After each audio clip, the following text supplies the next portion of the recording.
তোর বদনে তুলে দিতাম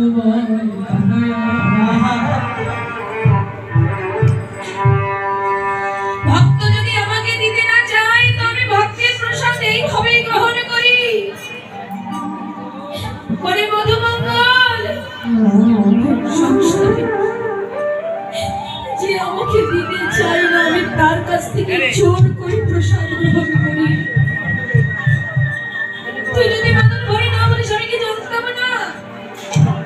আমার অন্তর জানি, তিনি সব জানি।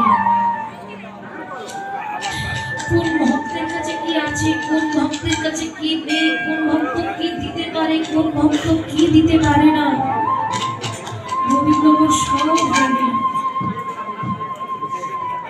কিন্তু তোর কি আমার প্রতি বিশ্বাস ছিল না? তুই কি আমাকে বুঝতে পারিস না রে? আমি যে কখনো কোনোদিন আমার ভক্তের কাছে ভালোটাই চাই সেটা নয় রে। যে যেমন করে আমাকে নিবেদন করবে, যে যেমন করে আমাকে দান করবে, আমি তার কাছ থেকে ঠিক তেমন করে গ্রহণ করব।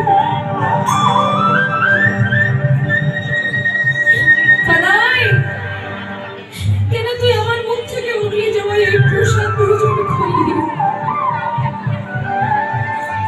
গোবিন্দমান বললেন, ওরে মধুমঙ্গলী রে,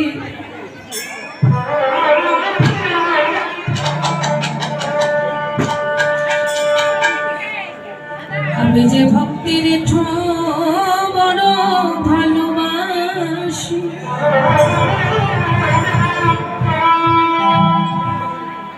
ভক্ত যদি আমার আপনে জনে অন্তরে ভেবে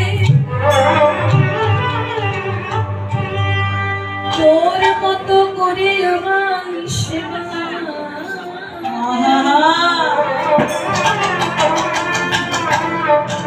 আমি যে তাতে বড়ই আনন্দিত হই।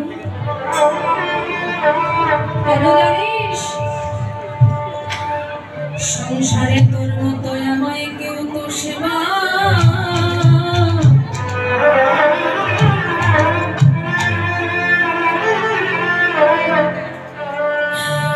কেউ তো সেবা